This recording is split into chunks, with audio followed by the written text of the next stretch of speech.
생생하게 상생하며 YTN 라디오 생생경제. 안녕하세요. YTN 라디오 생생경제 김혜민입니다. 미국 증시가 올랐습니다.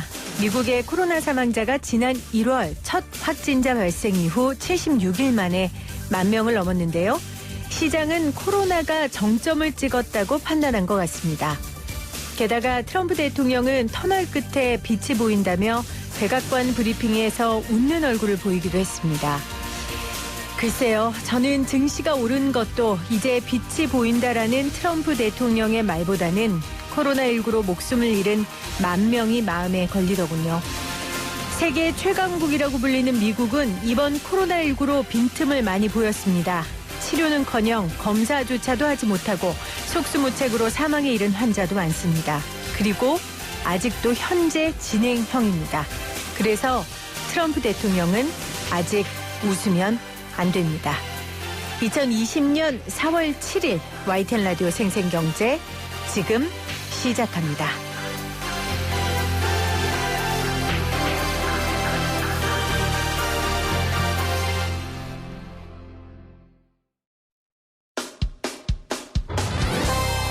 생생하게 상생하며 건강한 경제방송 YTN 라디오 생생경제.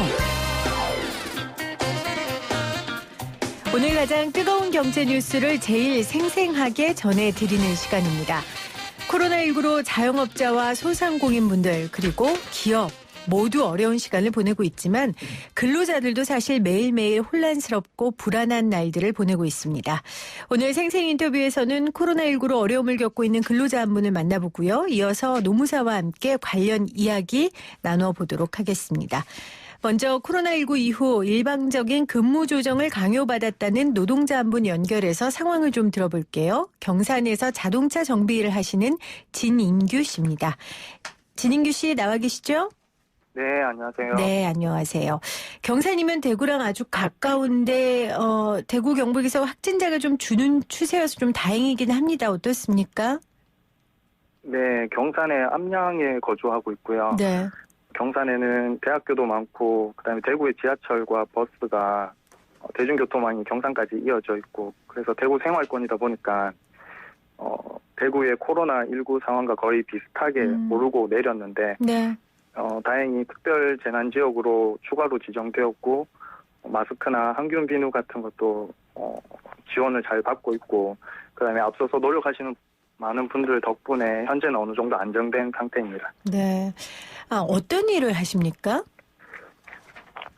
저는 우리나라 자동차 기업 기아 자동차라는 기아 자동차 서비스. 네네네. 오토큐라고 주변에 많이 보이는 협력업체에서 정비를 하고 있는 근로자입니다. 네. 자, 경산에서 자동차 정비 일을 하시는 진인규 씨와 저희가 전화 연결을 하고 있습니다. 인규 씨 지금 옆에 노무사님이 나와 계셔서 인규 씨 상황을 듣고 조언을 해주실 겁니다. 편안하게 말씀을 좀 해주시면 되고요. 최근에 회사에서 코로나19로 인해 일방적인 근무 조정을 받으셨다고 들었습니다. 코로나로 인한 근무 조정 신청서를 쓰게 하고 무급 휴가를 사실상 강요받은 상황이라고 들었는데 설명을 좀 해주시겠어요? 네, 저희는 비교적 빨리 3월 1일부터 시행이 됐는데요. 네. 2월 말쯤에 금요일 퇴근하기 직전에 이제 전 직원들을 다 모았었죠. 그래서 다른 선택의 여지가 없었고 서명을 거부를 할 수 있는 건지도 몰랐고 안내를 받지 못했는데 제가 속했던 정비반 같은 경우에는 주 4일제로 근무를 조정한다라는 이런 신청서라고 적혀 있는 곳에 서명을 했습니다. 코로나로 인한 근무 조정 신청서를 쓰게 했고 회사에서 자세한 설명은 듣지 못했는데 주 4일째 근무 조정으로 사인을 해라라고 강요받았다. 지금 이런 말씀이세요. 인규 씨는 지금 어떤 고용 형태로 일하고 계세요? 작년 2018년 12월에 입사하면서 근로계약서를 작성했고요. 네. 그다음에 올해 1년이 지나면서 어느 정도 급여 인상을 받고 다시 한번 근로계약서를 작성했고요. 네. 기존에는 주 6일제였는데 올해부터 격주 토요일 휴무제로 시행하고 있었는데 요거는 이제 월차 형식으로 쓰는 연차라고 들었습니다. 정규직이 아니시죠? 매해마다 근로계약서를 작성하는 그러니까 계약직이신 건가요?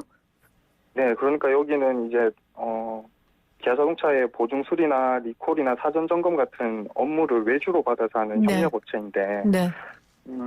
좀 더 큰 곳을 저희 공장처럼 마스터 오토큐라고 부르는데요. 규모가 좀 있고 기아 서비스라고 적혀 있다 보니까 고객님들이 기아 자동차로 생각하고 오시지만 저희는 이제 기아 자동차 직원은 아니고 개인 사장님이 운영하는 정비 공장의 직원인 거죠. 네. 코로나19로 사업장이 어려워진 건 맞지만 지금 진인규 씨가 일하는 분야는 정비이기 때문에 코로나19와는 직접적인 연관이 없는 곳인 거죠? 정비 업체들이 지금 현재 다 어려운 건 맞는데요. 네. 저희가 이제 대기업의 협력 업체다 보니까 보증수리라는 게 있어요.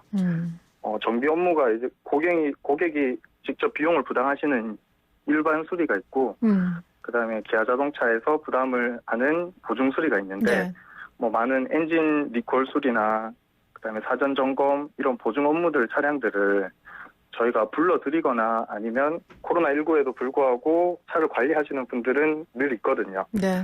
그런 분들의 차량을 점검을 했을 때 이상이 있거나 조건에 해당하면은 예약을 잡아서 어느 정도 조정이 가능합니다. 업무가. 그래서 저희 회사는 7명 정비반에 있는 7명이 각자 매일매일 개인 매출을 체크하고 있고 그 매출 서류에 사인을 하고 있는데요. 네. 매월 지금 8일에서 10일 정도 일을 덜 하는데도 불구하고 매출은 비슷하거나 아니면 코로나19 전보다 오히려 더 많은 직원도 있고요. 그런데 이제 회사 전체 부서로 봤을 때는 매출이 줄어들다 보니까 네. 이 보증 스케줄을 더 타이트하게 잡아서 저희에게 내려오고 저희는 매일 2-3명의 동료 정비사가 없는 상황이 때로는 차가 몰리게 되면은 이제 업무 강도는 더 힘든 상황으로 일은 하고 있는 거죠. 네. 제가 좀 정리를 해보겠습니다. 그러니까 진인규 씨는 지금 정비 일을 하고 있고요. 네. 코로나19로 인해 정비의 대부분의 업무가 줄어든 거는 맞지만 본인의 일은 그렇게 직접적인 연관이 없음에도 불구하고 코로나19로 인한 업무 조정에 근무 조정 신청서에 사인을 하게 된 겁니다. 그래서 일하는 날도 줄었고 일하는 날이 줄었지만 일량은 비슷하다 보니 근무 강도는 더 세졌고 지금 이런 가운데에 문제 제기를 하신 거예요. 제가 정리를 잘 했습니까? 맞습니까? 네, 맞습니다. 저희 이제 공장을 조금 더 얘기를 하자면 네. 정비반이 있고 그다음에 다른 부서들도 있거든요. 그래서 저희 정비반에 해당하는 얘기고 저희가 총 7명인데 월요일, 화요일 2명, 수요일, 목요일 2명, 금요일, 토요일 3명 이렇게 돌아가면서 쉬고 있는데 이번 4월달 근무표도 나왔는데 보니까 무급 휴가는 무급 휴가대로 쓰면서 공휴일인 그 15일 선거일과 30일 석가탄신일에 또 근무를 해야 되는 상황이더라고요. 그러니까 무급 휴가가 더 많아졌고 그리고 15일과 30일 석가탄신일은 산신일은 그나마 심지어 출근하라고 한다. 지금 이렇게 얘기를 해주신 거예요. 월급도 줄어들었습니까? 당연히 일하는 날이 줄었습니까? 네네. 그리고 정상 영업을 한다는 공지까지 되어 있는 상태입니다. 소비자들에게는 정상적인 영업을 한다라고 공지를 했고요. 네네. 지금 근로자들이 좀 목소리를 모아서 고용노동부에 질의민원을 넣었다고 하는데 결과가 어땠습니까? 일단은 제가 개인적으로 지난 목요일과 그다음에 어제 고용노동부 홈페이지에 질의민원을 한번 넣었고요. 네네. 그리고 새롭게 개설된 코로나19 긴급 대응 익명 신고창이 있더라고요. 네. 거기에도 민원을 넣었는데 아마 관련 인원이 너무 많아서 힘드실 거예요. 네, 담당자가 지정되었다라는 문자까지는 받았어요. 알겠습니다. 자, 오늘 용기를 내서 인터뷰를 하시는 건데요. 인터뷰를 들으시는 분들에게 좀 하시고 싶으신 이야기가 있다면 말씀을 좀 해주시겠어요? 네, 저는 뒤늦게 이 정비 이쪽 일을 시작했는데 처음 들어왔을 때는 적응하기가 매우 힘들었었어요. 네, 지금 이것도 세 번째 정비 직장인데 네. 그나마 지금이 최고 좋은 근로자 환경인 건 맞아요. 그래도, 네. 네, 그런데 40대 남자인 제가 20여 년 전에 군대에서 겪은 일보다 더한 일들이 정비 시작할 때 많이 겪었거든요. 가족도 있고 그다음에 좋은 동료들이 아직은 많기에 네. 또 뭔가 직업적인 소명을 가지고 생명과 관계된 차를 고친다는 그런 꿈을 가지고 뛰어든 좀 개척길이기에 잘 버티고는 있는데 정비인들께서 주위를 둘러보시면 그 젊은 사람들이 많이 없는 것을 인지하실 수 있을 거예요. 네. 바뀌어야 할 부분들은 스스로 잘 알고 계실 텐데 저희 동료 선배님들도 제가 이렇게까지 민원을 넣고 제보한 것만으로 아주 큰일이라고는 말씀해 주시는데 조금이라도 정비업계에 좀 근로자들의 환경이 조금 네. 개선되길 바라는 마음에서 제보를 시작했습니다. 알겠습니다. 인규 씨 감사하고요. 저희가 뒤이어서 바로 노무사님과 말씀을 나눌 겁니다. 들으시면서 도움을 좀 받으셨으면 좋겠고 더 추가로 궁금한 게 있으시면 노무사님과 저희가 연결을 해드릴게요. 말씀 나누시면 될 것 같습니다. 고맙습니다. 네. 네, 지금까지 경산 자동차 정비업체에서 일하는 진인규 씨와 이야기를 나눠봤고요. 지금 제 옆에는 최강현 노무사가 나와 계십니다. 노무사님 안녕하세요. 네, 안녕하세요. 최강현 노무사입니다. 자, 진인규 씨의 사례를 들으셨는데 물론 정비업계의 고질적인 문제들 어려운 노동 환경도 있겠지만 오늘 우리가 나누고 싶은 이야기는 코로나19로 인해 근로자들이 일방적으로 희생을 요구받거나 어려움 겪는 부분에 대한 이야기입니다. 먼저 진인규 씨의 사례 어떻게 들으셨어요? 일단은 진인규 씨가 코로나로 인한 근무 조정 신청서를 쓰고 무급휴가를 사실상 강요받은 상황인데요. 네. 무급휴가 강요 동의서를 사인하게 하는 건 위법 사항입니다. 아, 위법입니까? 예, 이런 네. 경우에는 노동자의 동의가 반드시 필요하고요. 이러한 노동시간 변경, 그러니까 근무일이랄지 시업, 종업, 휴게 시간에 대한 변경은 노동자의 동의가 반드시 필요합니다. 무급휴가니까요. 당연히. 그렇습니다. 그러니까 지금 진인규 씨 같은 경우에는 회사에서 근로자들을 모아놓고 특별한 설명 없이 코로나19로 인한 근무 조정 신청서에 사인을 하게 한 거예요. 그 안에 네네. 무급휴가를 강요받은 상황이고요. 아마 노무사님도 이런 비슷한 사례들을 코로나19 이후 많이 들으셨을 것 같은데 어떤 이야기들 좀 들으셨습니까? 대부분이 무급휴가나 연차 강요, 임금 삭감, 최근엔 해고나 공고사직 사례가 이제 주로 발생하고 있습니다. 네. 예, 특이한 점이 이제 코로나19가 시작됐을 때 시점에는 무급휴가나 연차 강요가 주요 상담 내용이었다면 최근에는 이제 해고나 공고사직 등의 내용이 상담 내용의 중심이 되어가고 있습니다. 실제로 저희가 상담받았던 내용 중에는 제조업 사업장인데 코로나19로 인해서 갑자기 그만둬라.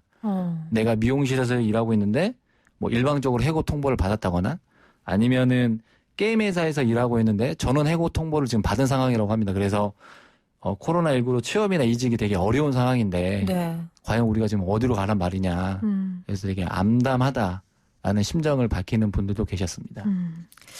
자, 사례는 다 다양하겠지만 결국 문제의 본질은 똑같을 겁니다. 그래서 저희가 좀 하나하나 짚어볼 텐데 먼저 코로나19로 인한 타격으로 사업주가 노동자에게 근무 조정을 할 수 있습니까? 지금 이같이? 네, 근무 조정을 할 수 있는데요. 네. 아까도 말씀드렸지만 사용자가 일방적으로 근무 조정을 하면 안 됩니다. 일방적인 건 안 된다. 네. 그러면 어떤 절차를 거쳐서 어떻게 진행해야 됩니까? 개별적인 노동 조건과 관련해서는 노동자 개별적인 동의가 필요합니다. 이와는 또 별개로 유연근무제라고 하는데요. 최근에 이제 탄력적, 선택적, 재량근무제라는 것들이 많이 도입되고 있는데요. 네. 이런 경우에는 근로자 대표라는 제도가 따로 있습니다. 이 근로자 대표와의 서면 합의가 반드시 필요합니다. 근로자 대표는 노조하고는 또 다른 거죠? 네, 근로자 대표는 노조하고는 다르고요. 네. 이게 조금 문제가 되는 게 법에는 선출 방법이나 뭐 임기, 권한, 뭐 사용자 압력에 대한 보호 방법 등에 대해서 노동관계법에 아무런 내용이 없습니다. 그래서 실제 저희가 주 40시간제 도입할 때에도 이 근로자 대표가 과연 누구이냐라는 문제로 여러 문제점이 발생한 적이 있습니다. 그래서 디닝규 씨 같은 경우에도 대표와 친분이 있는 관리자를 임의로 근로자 대표로 세웠다는 거예요. 네네. 그러니까 이런 경우가 지금 문제가 되는 거죠. 그렇죠. 근로자 대표를 뭐 그렇게 했다 하더라도 실제 노동관계법에서 제어할 방법이 아직은 명확하지 않기 때문에 속수무책으로 좀 노동자분들이 당할 확률이 상당히 높습니다. 그렇군요. 그러면 근로자 대표가 서명을 했어요. 그런데 나는 동의하지 않는다. 그러면 네. 거부할 수도 있습니까? 근무 조정을? 근로자 대표가 동의한 부분에 대해서는 거부할 수 없습니까? 거부하기가 어렵습니다. 아, 그래서 이게 문제군요. 네. 그 근무 조정을 지시했을 때 거부할 권리는 있지만 이렇게 근로자 대표가 사인을 한 경우에는 법적으로 할 수가 없다. 그럼 지금 이 진규 씨 같은 경우는 어떻게 해야 되는 거예요? 그 진규 씨 같은 경우에는 그 노동 조건, 노동 시간에 대한 단축이나 변경이 있기 때문에 노동자 개별적인 동의가 필요합니다. 개별적인 아까 네네. 그 부분은 근로자 대표만으로는 안 되는 네네네. 거군요. 개인적인 동의가 필요하기 때문에. 네네. 근로자 대표의 동의가 필요한 것들은 몇 가지에 한정이 되어 있기 때문인 거고요. 방금 말씀하신 내용에 대한 노동시간 단축이나 근무일 변경은 개별 노동자의 동의가 필요한 부분입니다. 근데 동의도 필요하고 권리도 있다는 거 알겠어요. 근데 현실적으로 사실 사업주의 요구에 따르지 않았을 때 돌아오는 불이익, 뭐 해고는 가장 큰 문제고요. 작게는 뭐 왕따를 시킨다든지 일감을 안 준다든지 이런 부분이 노동자에게 얼마나 불안하고 두려운 상황이에요. 이런 경우는 어떻게 합니까? 보통 해고의 경우에는 근로기준법상 몇 가지 요건을 갖춰야 됩니다. 네. 그래서 사용자 측에서는 함부로 해고하기가 쉽지가 않죠. 왜냐하면 부당해고라는 법적 리스크가 있기 때문에. 그래서 현장에서는 보통 이제 묻지마 공고사직, 스스로 사직하는 거를 네. 자주 사용하고 있는데요. 노동자가 이를 받아들이지 않으면 보통 직장 내 괴롭힘이거나 왕따나 갑질 같은 것들로 이어져서 결국엔 노동자분들이 도저히 참다 못해 스스로 그만둘 수밖에 없는 사례가 실제적으로 상당히 많이 발생하고 있습니다. 네.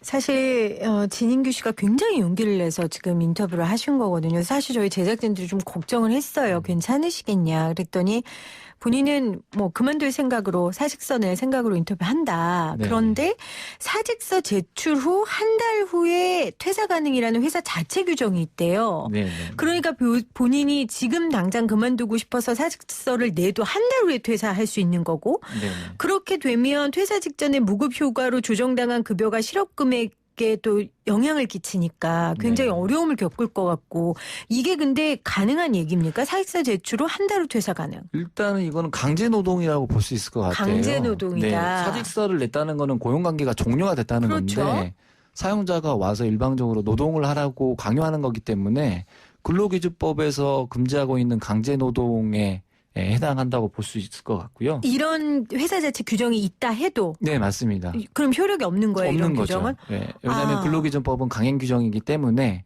아무리 취업규칙이나 근로계약서에 내용이 규정되어 있다 하더라도 네. 그게 뭐 헌법이나 근로기준법이나 사회상규에 위반이 된다면은 그거는 사법상 무효라고 보고 있습니다. 그러면 진인규 씨는 지금 바로 사직서를 내고 안 나가도 된다는 거죠? 네, 맞습니다. 그럼 지금 실업급여 이야기를 했는데 사실 실업급여는 자발적 퇴사는 받을 수 없죠. 일단 원칙적으로는 자발적 퇴사의 경우 실업급여를 받을 수는 없습니다. 다만 예외적인 경우에는 네. 자발적 이직이라 하더라도 상습적으로 임금 체불이 발생했다거나 노동 조건 저하가 됐다거나 이 사례는요? 노동조건 저하에 들어가지 않습니까? 그렇게 볼 수 있죠. 아하. 네. 그러면 실업급여를 받을 수도 네. 있겠네요. 그래서 고용센터에 가셔가지고 이러한 노동 조건이 하향화됐다는 것을 진인규 선생님께서 입증을 할 필요성이 있으세요. 네. 자, 여러분들 이게 개인의 사례인데요. 여러분들이 생각할 여지가 좀 많은 것 같아서 오늘 함께 나눠보고 있습니다. 코로나19 이후에 근무 조정을 하는 근로자들이 굉장히 많고 그 가운데 불합리한 대우를 받는 분들이 굉장히 많습니다. 그래서 오늘 그 사례를 좀 살펴보고 있습니다. 지금 이분도 고용노동부에 냈다는 거예요. 질의를 했다는 거예요. 근데 네네. 인규 씨가 아주 배려심 깊게 지금 고용노동부 분들이 너무 바빠서 자기 네네. 말이 답을 못 해주는 것 같다 네네. 했는데 이 시스템 자체가 지금 잘 안 들어가고 있습니까? 일단은 고용노동부 근로감독관 수가 적습니다. 적다 보니까 이분들도 업무량이 많고요. 네. 그러다 보니까 당연하게도 사례 하나하나에 대해서 집중해서 살펴보기는 어려운 점은 또 사실입니다. 아까 진인규 선생님께서 말씀하셨듯이 고용노동부가 6월 말까지 무급휴가나 연차휴가 강제 사용하는 사업장에 대해서는 익명으로 신고하는 센터를 운영하고 또 거기에 대해서 즉시 근로감독을 신속하게 하겠다고 발표를 했으니까요. 네. 아무래도 뭐 보다 적극적인 감독 행정을 좀 기대해 봐야 되지 않을까라고 조금 보입니다. 자, 코로나19로 직장 내에서 어려움을 겪는 노동자들에게 이것만 좀 기억하자. 이런 것들이 있으면 정리를 좀 몇 가지 해 주시죠. 네, 간단히 좀 말씀드리면 일단은 무급휴직 동의서에 사인하지 마시고요. 네. 휴가나 휴가계를 뭐 일방적으로 작성하고 제출케 하는 것도 뭐 그렇게 하란다로 해서 따를 필요는 없습니다. 그리고 사직서는 절대 쓰면 안 됩니다. 아까 말씀드린 대로 몇 가지 예외 조항이 아니면 네. 해고를 신청하거나 실업급여를 받기가 어렵습니다. 그럼 만약에 해고 당하면 그때는 또 구제받을 수 있는 시스템이 있습니까? 네, 부당해고나 부당징계를 당했을 때 노동위원회라는 구제 신청 기관이 있는데요. 거기에 부당해고 구제 신청을 하시면 됩니다. 예를 들어서 월 250만 원 미만인 임금을 받고 있다라고 하면은 네. 국선 노무사 제도를 활용을 해서 무료로 사건을 진행하실 수 있고 또 도움을 받을 수가 있습니다. 결국은 정부에서 지원을 하고 감시해야 하지 않겠습니까? 정부 지원 대책을 활용하는 것도 굉장히 중요할 것 같은데 어떤 게 있습니까? 일단 가장 큰 게 고용유지 지원금입니다. 고용 조정이 불가피한 사업주가 해고 대신 휴업이나 휴직 등 고용유지 조치를 하는 경우에 정부가 유급으로 이런 휴업, 휴직 수당의 일부를 지원하는 제도인데요. 네. 최근에는 5인 이상까지만 가능했다가 이게 이제 워낙 문제가 되다 보니까 5인 미만 사업장까지 우선 지원 대상 기업의 경우에는 90%까지 지급하도록 하고 있고요. 추가적으로 무급휴직 프리랜서나 특수고용 노동자도 월 최대 50만 원씩 2개월까지 지급하겠다는 대책안도 추가적으로 발표가 됐습니다. 그렇군요. 정부 지원 대책도 적극적으로 여러분들께서 활용하시기를 바랍니다. 결국은 기업과 노동자와 정부가 노사정이 함께 합의를 이뤄야 하는 부분이 있어야 될 것 같습니다. 지금 이 사태는 어느 누구 때문에 일어난 일도 아니고 언제 끝날지도 모르는 일들이기 때문에요. 이런 부분에 대해서 조언을 해 주신다면요. 일단 지금 정리해고에 대한 문제가 가장 강하게 대두될 것 같은데요. 네. 정리해고 경영상 사유에 의한 해고라고 하죠. 정부가 이탈리아나 독일, 영국 등 사례 등을 참조해서 코로나19 사태가 지속되는 동안만큼이라도 경영상 사유에 의한 해고를 금지하는 특별 조치를 취해야 한다고 생각합니다. 네네. 그리고 어찌됐든 이러한 것들이 노동자나 서민에게 고통을 감당하는 시기에 양극화로 이루어진다면 대한민국의 노동종중 사회는 요원할 거라고 생각이 됩니다. 따라서 노동위기 극복과 노동자 살리기에 정부나 기업을 포함한 모든 경제 주체가 네. 함께 힘을 모아야 할 때라고 생각합니다. 모든 경제 주체가 함께 힘을 모아야 할 때라고 말씀해 주셨습니다. 함께해 주신 우리 진인규 씨 그리고 최강현 노무사님 다시 한번 감사드립니다. 고맙습니다. 네, 감사합니다. YTN 라디오 생생경제 함께하고 계신 지금 시각 3시 35분 지나가고 있습니다. 여러분들 오늘부터 청취율 조사 기간입니다. 어떤 방송 듣고 있냐고 물어보면 YTN 라디오 생생경제 듣고 있다고 여러분들께서 이야기해 주시는 게 저희 제작진들에게 가장 큰 응원과 선물입니다. 함께해 주시길 다시 한번 부탁드리고요. 생생하게 상생하며 YTN 라디오 생생경제는 포스코와 함께합니다. 저는 2부에 다시 올게요.